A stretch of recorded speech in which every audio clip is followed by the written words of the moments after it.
Played this game earlier today, and it's actually kind of a banger. This was like, I think I played 5 games total today, and the other ones before this were just absolutely god awful. I was really pissed off because they were going so bad, and this game started off going just about as well as the other ones were, and then it just kind of picked up towards the end.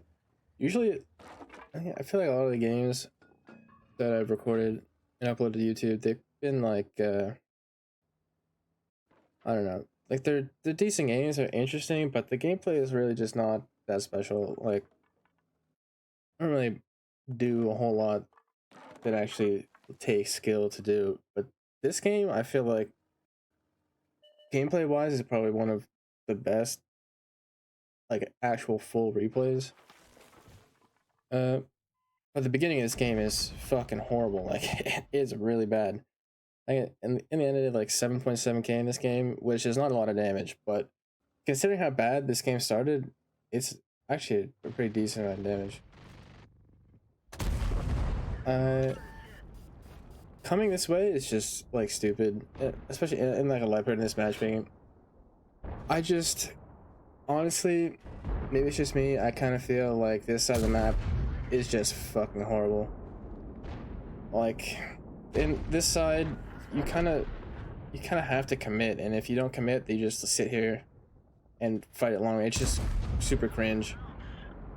The middle, there's literally nothing to do in the middle, and then the only other option really is to come down and you like pushing across the bridge or sitting on the bridge. Like it's just fucking annoying. So I pretty much always just pick to come here and fight people all down.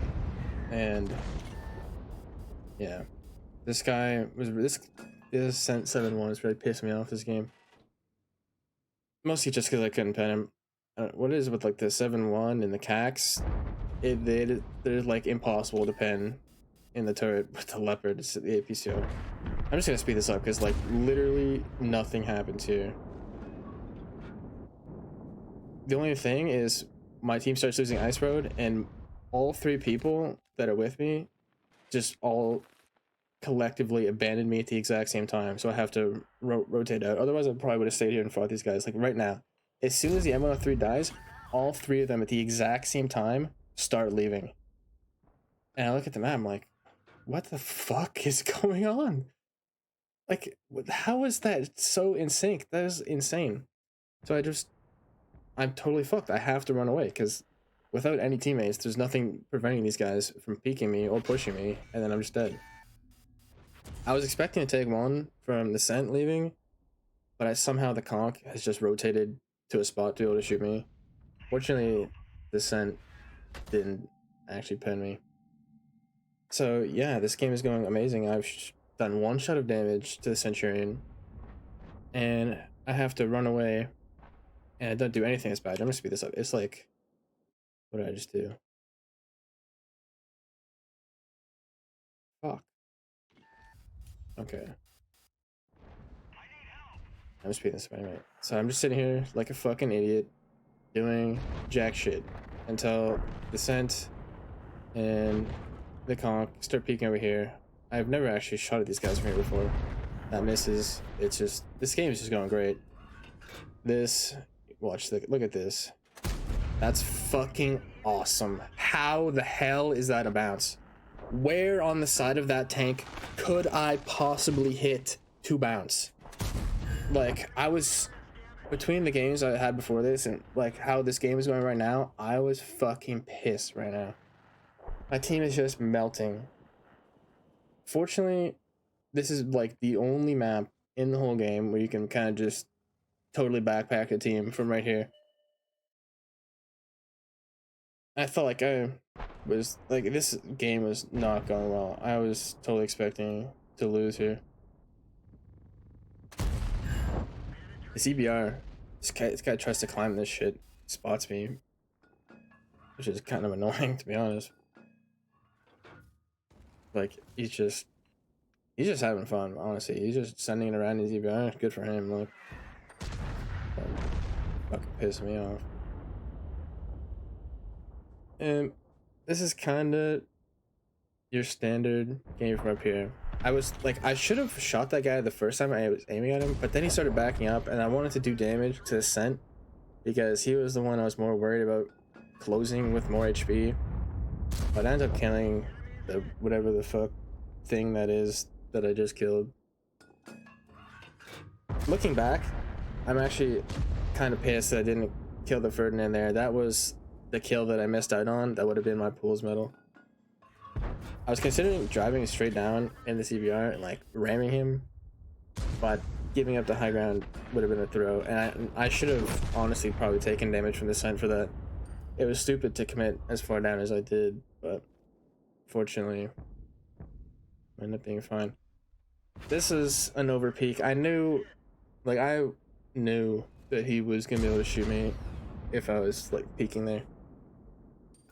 This is like I was kind of realizing we're totally fucked here.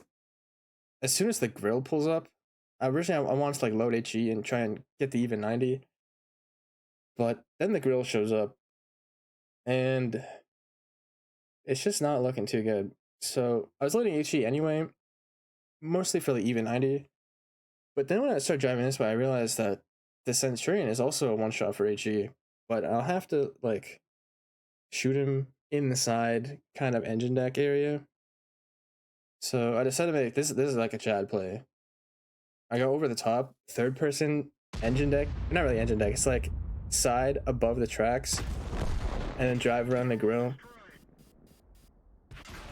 So that honestly, that was a nice ending to my saga with the Centurion. I fucking took that guy to the cleaners.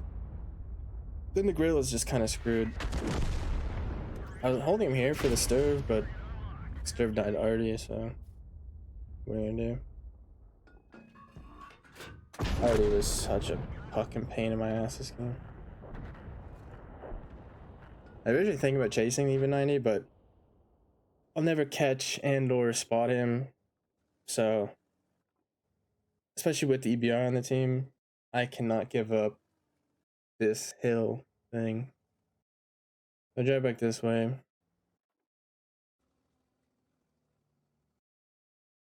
The EBR is just a noob.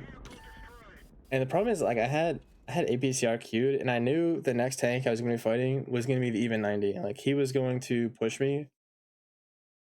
I was not expecting him to have as quick of a timing as he did, but I knew I was going to have to load HE anyway. Honestly, I think it probably would have been faster for me to just say fuck the intuition and just switch to HE right after I killed the EBR. It probably would have been less than my intuition, but what are you going to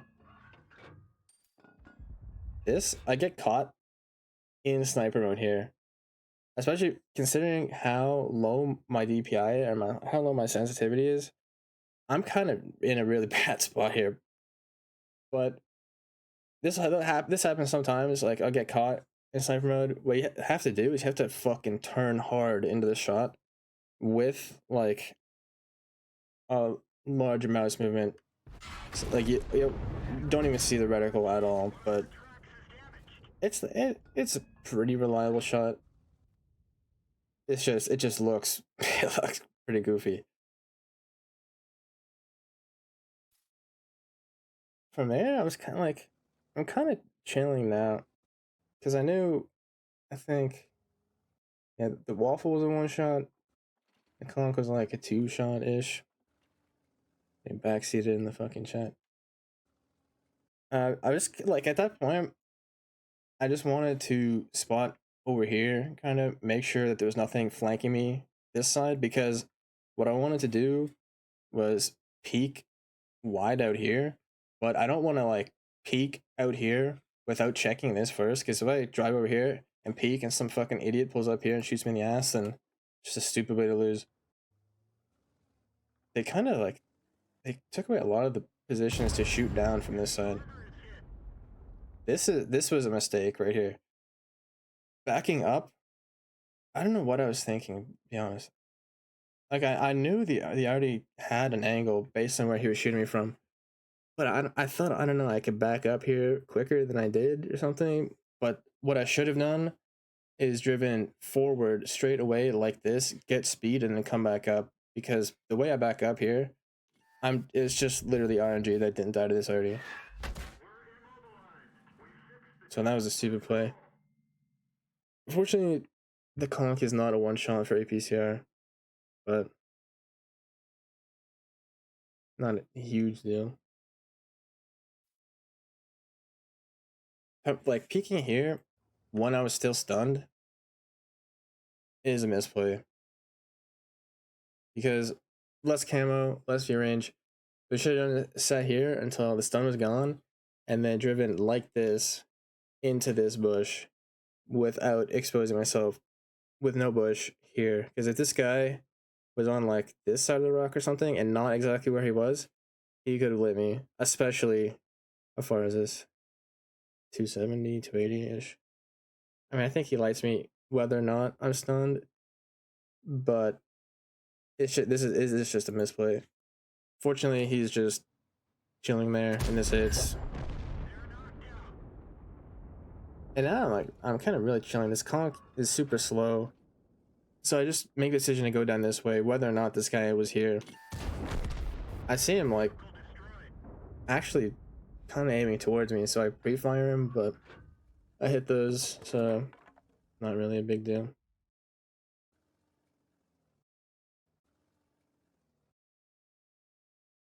This is where like I knew here the conk really the only play that he's gonna make is he's gonna go sit on cap. And it's just like I don't know. It's really not realistic for me to go that way and go down and around. I was considering like dropping off here and going around because there's absolutely no way you're expecting to come from this side. But I mean, I don't honestly this specific drop. I don't know if there is a 100% reliable way to do that without taking damage, and it's just not worth it. So I just kind of try and go wide over here and see if he's playing in a position on the cap where I can outspot him. Fortunately, this guy's a fucking noob, so he is sitting he's sitting right there. He spots me, but I mean, already can't shoot me, and this guy's just a fucking bot, so just time it based off of him getting spotted. Make sure, like, if you're ever in a situation like that, where you're pretty much, I mean, I could, he was never gonna like me. I could have driven out here and been super safe about it, but there's really no reason to. But if you're in a position where you're gonna peek something like this, and you guys are on like a Mexican standoff, waiting for each other to get unlit, never peek right after the other person goes unlit, because most of the time, probably like 95% of the time, if you're in a situation like this, someone will realize that's what's gonna happen, and they'll wait like maybe a second after you go unlit, and then they'll pre-fire where you last were. So you kind of just like give it a 2-3 second, whatever it is, just to make sure that you're not gonna get caught by like a standard blind shot like that. From here, it's just kind of like gotta go kill the RD. And now watching the replay, I'm kind of fucking pissed I didn't kill the Ferdinand for the pools medal. But it is what it is. Oh, this is I did a 50B replay on this same map, same kind of thing. Anyway, always worried about there being an RD in that bush up there and spotting me coming in and dying like that. It would be horrible. Speaking of that replay, actually, I mentioned when I was looking for the RD in that game that I thought I could potentially climb this in the 50B, but I know I can do it in a leopard, so that's what I do. This is like this has been a boost for a long time. I used to do this. It used to be easier, I'm pretty sure. I used to do it in like EBR. We're breaking mountain pass camps.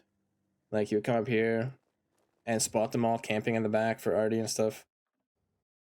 But yeah, it's a good boost to know for situations specifically like this. RD, never in a million years expect this shit. And lose the game. Yeah, it was a pretty good game. Like, in terms of damage, I wasn't even 7.7, 7.2. Holy fuck, that was actually no damage. But yeah, man, damage wise, not that crazy. 9 kills really doesn't matter compared to 8. If it was the pool's medal, it'd be interesting, but whatever. Call of Banners, I think it was actually 1v6. But yeah, medal wise, it was a haul, but damage wise and stuff, it was not that crazy. But it was also like insane matchmaking. Apart from the fact that it was mountain ass, like you really just cannot ask for better matchmaking. It was what, tier 10 medium tank, tier 10 TD, tier 10 RD on both sides. And their bad chat literally killed himself right off the bat. Pardon the pun. Yeah, that's it.